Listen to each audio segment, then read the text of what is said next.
Good morning सिद्धि Hindi online classes में आपका स्वागत है। कल हमने तारीख तक देखा था, आज हम आंतरिक पता देखेंगे। आंतरिक पता मतलब शीर्षक में हमारा हम पे पत्र लिखने वाले उसका पता होता है, और आंतरिक में हमें पत्र जिसको भेजना है, हम जिसके नाम से पत्र लिख रहे हैं, जो पढ़ने वाला है उसका पता होता है।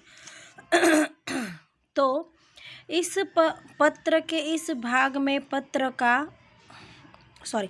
के इस भाग में पत्र प्राप्तकर्ता का पता लिखा जाता है, बराबर है। तो पत्र जो प्राप्त करने वाला है उसका पता लिखा जाता है। यहाँ पता हाशिया को छूकर तारीख से एक लाइन छोड़कर लिखा जाना चाहिए, बराबर है। तो मैंने 12वीं का आपको नमूना दिखाया था, उसी तरह से यहाँ पर पत्र होगा। तारीख के बाद एक लाइन छोड़कर आपको पत्र लिखना है, इस तरह से। ये तारीख रहा, तारीख के सामने वाली लाइन छोड़कर, ये आंतरिक पता है। ये शीर्षक है पहले नंबर का, फिर ये तारीख के बारे में है, और अब ये आंतरिक पता के बारे में अभी हम पढ़ रहे हैं। तो तारीख के लाइन में कुछ नहीं है, बराबर है। ये रही तारीख, तारीख के लाइन में कुछ नहीं है। तारीख के बाद एक लाइन छोड़कर यहाँ पर पता है, तारीख की लाइन में कुछ होना चाहिए नहीं। तो यहाँ पर यही कहना चाहते हैं कि हाशिया को छूकर तारीख से एक लाइन छोड़कर लिखा जाना चाहिए। आंतरिक पते के लिए भी विशेष से सर्वसामान्य सूचना की तरफ जाने का क्रम बना रहना चाहिए।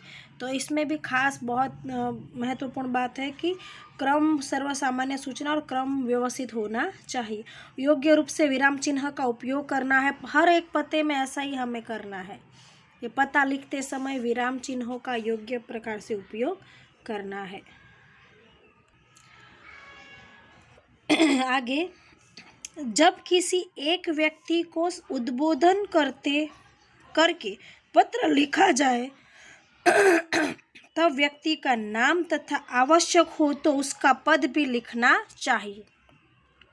जब किसी स्पेशल एक व्यक्ति को आप पत्र लिख रहे हो तो प्रमुख श्री है, मैनेजर श्री है, इस तरह से उसका नाम और संबोधन लिखना चाहिए।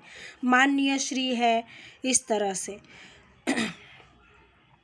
आंतरिक पते के भाग के रूप में जब कोई नाम लिखा जाता है तब उसके आगे सम्मानवाचक विशेषज्ञ के बारे में विशेष ध्यान देना चाहिए, श्री करके ऐसे।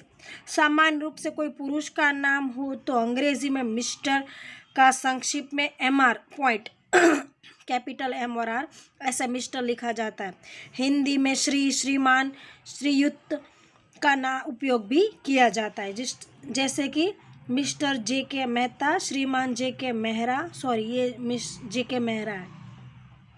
यदि किसी महिला का नाम हो तो वह विवाहित हो तो उसे मिस्ट्रेस का संक्षिप्त में मिसेस, बराबर है, लिखा जाता है। हिंदी में श्रीमती लिखा जाता है। यदि महिला अविवाहित हो तो उसे मिस, गुजराती में कुमारी शब्द का उपयोग होता है। जब महिला विवाहित है या अविवाहित उसका ध्यान ना हो तो मिस का उपयोग किया जाता है, इसका कोई पर्याय नहीं है, बराबर है। तो मिस्ट्रेस है, मिसिस है, अनंता वीरानी, और ये है मिस देवर्षि ठक्कर, और ये मिस प्रतीति पंडित। यहाँ पर श्रीमती अनंता वीरानी, कुमारी देवर्षि ठाकर या मिस प्रतीति पंडित, इस तरह से जाना जाता है। इंग्लैंड में एक समय में पुरुष के लिए मानवाचक शब्द स्क्वायर का उपयोग होता था। इसके लिए संक्षिप्त में ESQ लिखा जाता था। यहाँ इस बात का विशेष लेखा करना रहा कि इस प्रकार का मानवाचक शब्द नाम के अंत में लिखा जाता था, इसके लिए हिंदी कोई पर्याय नहीं है। इस तरह से RV वड़िया स्क्वायर। कुछ व्यक्ति अपने नाम के साथ प्राप्त पदवी, उपाधि, डिग्री लिखना बहुत पसंद करते हैं, इसलिए डिग्री में दोनों बातों के साथ नहीं लिखा जाता है। स्क्वायर और दोनों बातें नहीं लिखा, यदि दोनों का उल्लेख करना अनिवार्य ही है तो इस तरह से लिखा जाता है। RV वैद्य स्क्वायर्ड PhD, ये उसकी डिग्री थी। लेकिन ये सब इंग्लैंड में होता था पहले के ज़माने में। आज के ज़माने में सिर्फ नाम और हम श्रीमान और ऐसे शब्दों का उपयोग करते हैं। कुछ व्यक्ति इन्हें प्राप्त मान सूचक प्रतिष्ठा, पदवी या उपाधि को नाम से पहले उल्लेख करना पसंद करते हैं। इस पदवी या उपाधि अथवा doctor, professor, sir, Padmashri, captain, colonel इत्यादि, ऐसी स्थिति में उनके नाम से आगे इस प्रकार लिखा जा सकता है। डॉक्टर अच्छा, ये सब इस तरह से लिखा जाता है। ये सब नाम है, इसके लिए मैं समय नहीं बिगाड़ूंगी, आप देख लीजिए इस तरह से। हमें शॉर्ट में इतना समझना है कि सिर्फ हमें श्रीमान, श्री ऐसे शब्दों का उपयोग करना है। ये पहले के ज़माने में क्या नाम लिखा जाता था और ये है जो अभी कोई काम का नहीं है। हम संबोधन पर आगे बढ़ते। संबोधन तो देखो यहाँ पर रहा, हमने ये शीर्षक देखा, तारीख देखी, आंतरिक पता देखा। अब हम संबोधन श्रीमान पर आगे बढ़ते हैं। संबोधन श्रीमान, ये प्रमुख श्री, देखो अभी हमने देखा ना, कोई विशेष करके किसी एक व्यक्ति को लिखना, प्रमुख श्री है, मान्य है, रिस्पेक्टेबल सर है। यहाँ पर देखो बैंक के लिए पत्र लिखा गया है तो मैनेजर श्री का उपयोग किया है, लेकिन फिर बाद में संबोधन का उपयोग तो होता ही है।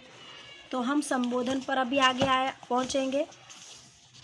संबोधन आंतरिक पते के पश्चात एक लाइन छोड़कर बाईं ओर से हाशिया के पास यथा योग्य सूचक संबोधन अर्थात स्वागत सूचन शब्द लिखा जाता है।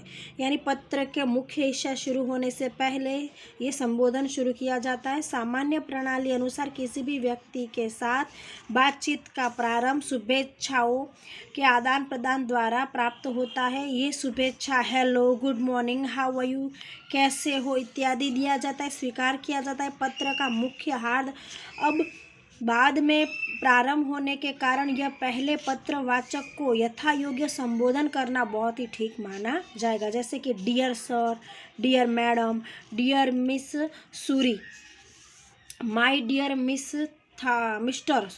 माय डियर मिस्टर ठाकर, ऐसे शब्दों का उपयोग होता है। यह बात याद रखना चाहिए कि आंतरिक पते में यदि किसी व्यक्ति के नाम का उल्लेख हो तो संबोधन में डियर या प्रिय के पश्चात नाम लिखना चाहिए, लेकिन किसी एक व्यक्ति का ना हो तो नाम लिखना ज़रूर, तो डियर शब्द के बाद नाम लिखने की ज़रूरत नहीं। यदि किसी व्यक्ति के नाम का उल्लेख ना हो तो सर या मैडम से संबोधन करना चाहिए, श्रीमान या श्रीमती ऐसा संबोधन करना चाहिए।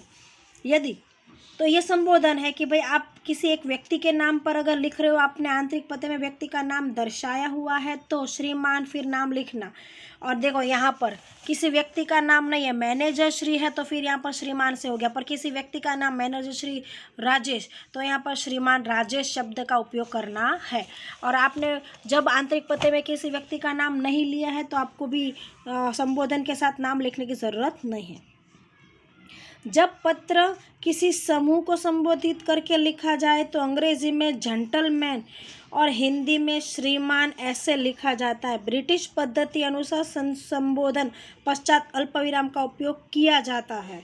हमारे पत्र में भी आपको संबोधन के बाद अल्पविराम करना है, जबकि अमेरिकन पद्धति के अनुसार संबोधन के पश्चात महाविराम यानी कि इस तरह से 2 डॉट का प्रयोग किया जाता है। अन्य एक महत्वपूर्ण बात यह है कि वाणिज्य पत्र में संबोधन द्वारा पत्र लेखन व पत्र प्राप्तकर्ता के बीच संबंध की घनिष्ठता जानी जा सकती है। जैसे कि सरकारी संस्थाओं के साथ पत्र व्यवहार में एकदम व्यापारिक सर, मैडम ऐसे शब्दों का उपयोग होता है। पत्र प्राप्तकर्ताओं के साथ विशेष निकटता हो तो डियर, जो ज़्यादा नज़दीक है तो डियर शब्द का हम उपयोग करते हैं। पत्र प्राप्तकर्ता के साथ और ज़्यादा विशेष निकटता हो तो माय डियर खान ऐसे शब्दों का हम उपयोग करते हैं। बराबर है। तो अमेरिका में ऐसे महाविराम शब्द का उपयोग होता है, ब्रिटिश में फुल स्टॉप। तो ज़्यादातर हमारी पद्धति ब्रिटिश को फॉलो करती है। तो आपको याद रखना है शुभेच्छा समापन जो लिखा जाएगा वहाँ पर आपको अल्पविराम का उपयोग करना है। जैसे महोदय के बाद देखो अल्पविराम, महाशय जैसे शब्दों का उपयोग करना है। तो यहाँ पर आप देखो श्रीमान के बाद अल्प विराम का उपयोग किया गया है। जो मैं आपको नमूना दिखा रही हूँ 12वीं की किताब है, आपकी किताब में भी आप देखो तो ये रहा अल्प विराम। ठीक है, तो हमें यह बात का खास ध्यान देना चाहिए, पत्र की शुरुआत जब एड्रेस वैड्रेस विषय सब हो जाए, जब मुख्य हिस्सा इस तरह से शुरू होता है तो उससे पहले हमें संबोधन से शुरुआत करनी है, तब संबोधन लिखने के बाद कोमा होना चाहिए। इसे अल्प विराम कहा जाता है।